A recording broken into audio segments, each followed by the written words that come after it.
Now, back by popular demand, it's the Lance Roberts Show. And good morning at 6:06 on this Monday as we kind of get things underway. And of course, this week ahead of us, lots of things going on. Of course, we'll talk about, all you're going to hear about today, of course, is the Mueller Report that was released over the weekend, basically reviewing what Robert Mueller has says about the Russian collusion investigation. That's all you're going to hear about today. And depending on which channel that you like to tune into, if you're watching Fox, well, it's basically that this has exonerated Trump, and we knew this all along. And of course, if you're watching CNN or some other channel, it's like, well, it didn't quite exonerate him. It just depends on how you want to read the report. Look, bottom line is this isn't over by a long shot. This is going to continue for months and months, and we're going to have debates and all this other stuff. It's going on. But look, the bottom line is that, you know, pretty much we knew what the outcome of this was going to be. Finally, after millions upon millions of taxpayer dollars spent on this investigation, we now have a resolution, at least, that part of the investigation is over. Don't worry, there's more investigations to come. We're not done yet. There's more on its way. But importantly, you know, the market's really not paying much attention to this. The markets have known this for quite some time. And again, not a big mover. Don't expect much out of the markets from this. It doesn't really change much of anything. The biggest news for the markets continue to be when it comes to the president, basically what's happening with trade negotiations, and of course, most importantly, the Federal Reserve. And of course, remember at the end of last year, the White House, after the Federal Reserve, pointing to them saying, basically, Powell's crazy, he's raising interest rates. And of course, that's now been a complete reversal as the Fed has now stepped back, not only to just stopping to hike interest rates. There is now a 60% chance the Fed will cut rates by the end of 2019. Now, that sounds great, and it sounds like on the surface, oh, that's a good thing. The Fed's going to lower interest rates. No, it's not. The reason the Fed will lower interest rates is because of exceptionally weak economic growth, and that does not play well with stock markets. So that's some stuff we're going to talk about today in particular, but let's do a review of the markets here real quick. So if you're watching our live stream, simply go to our website, realinvestmentadvice.com. You can actually get our live stream right now and actually see these charts, but I'll explain them to you. So if you're driving in this morning, you'll kind of know what's going on. On Friday, big sell-off on Friday, of course. Now, last week was kind of a very interesting week. On Wednesday, the Federal Reserve says, we're not hiking rates, and we're going to stop our balance sheet reductions by September. And the markets took off on Thursday, had a big rally on Thursday. Everybody's all excited.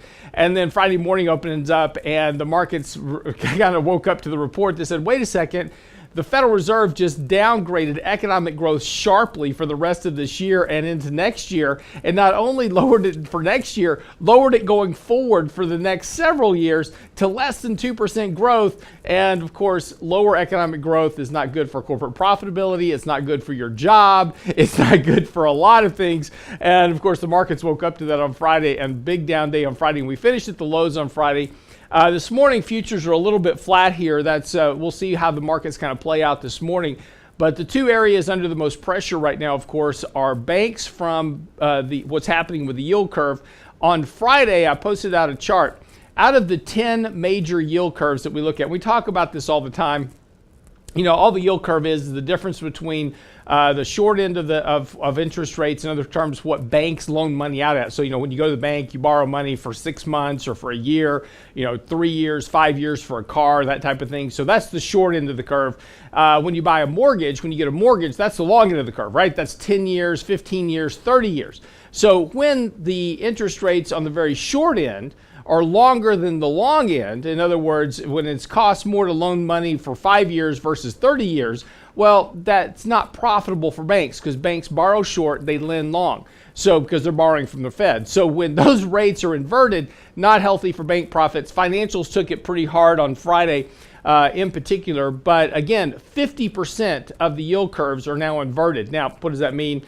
Doesn't mean a whole lot unless you're in the financial markets or have money invested in the markets, because the last time that we had 50% of the yield curves all inverted was just prior to the 2008 recession. And by the way, inverted yield curves have always predicted recessions because of the very fact that banks borrow short and lend long, and it has everything to do with economic growth and how the economy functions. So if you like your job, pay attention to what's going on here, because this is important as to what happens over the course of the next several months as we move into the end of the year. And most importantly, has big ramifications for your 401k, your retirement plans, those type of things. And particularly if you have a pension that's tied to interest rates and payouts, and you're close to making those payouts, you want to make some decisions probably sooner than later about when to take that payout, because some things happen during recessions that aren't really healthy for pensions.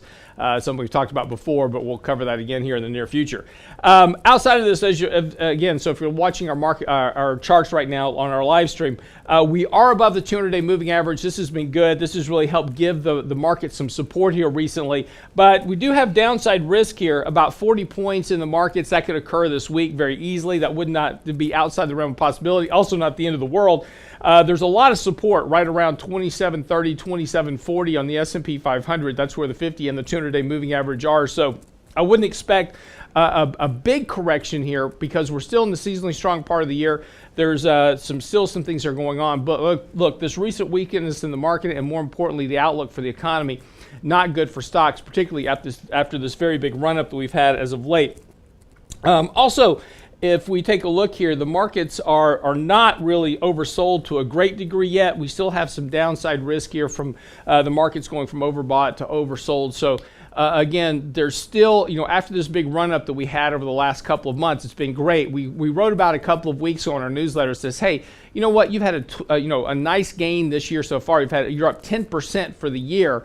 And if you just take all your money off and go home for the rest of the year, it's likely that you're not going to miss a whole lot. And this is really kind of setting up to be the case. Expect that this market will really kind of gyrate here a lot through the rest of this year. The big risk to the markets, to money, etc., particularly as we look forward, of course, is weaker economic growth. Now, coming out in the next week, we're going to start to see the first estimate of GDP for the first quarter. So as we start seeing these estimates really coming out, those estimates for the first quarter are really starting to come down here. Also taking a look at what's happening internationally, weakness there as well. So expect that to come back home to roost. We got a lot of things to get into today. We'll talk about those more. And of course, be sure to get by our website, realinvestmentadvice.com. Our newsletter is out from this weekend. It's called What the Fed Really Said. Just simply click on the newsletter link.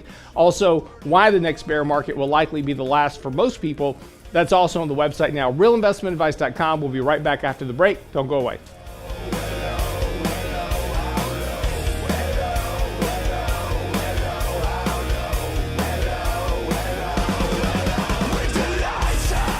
Get daily investment news you can use, delivered at the speed of the internet. Sign up for Lance's newsletter now at lancerobertshow.com.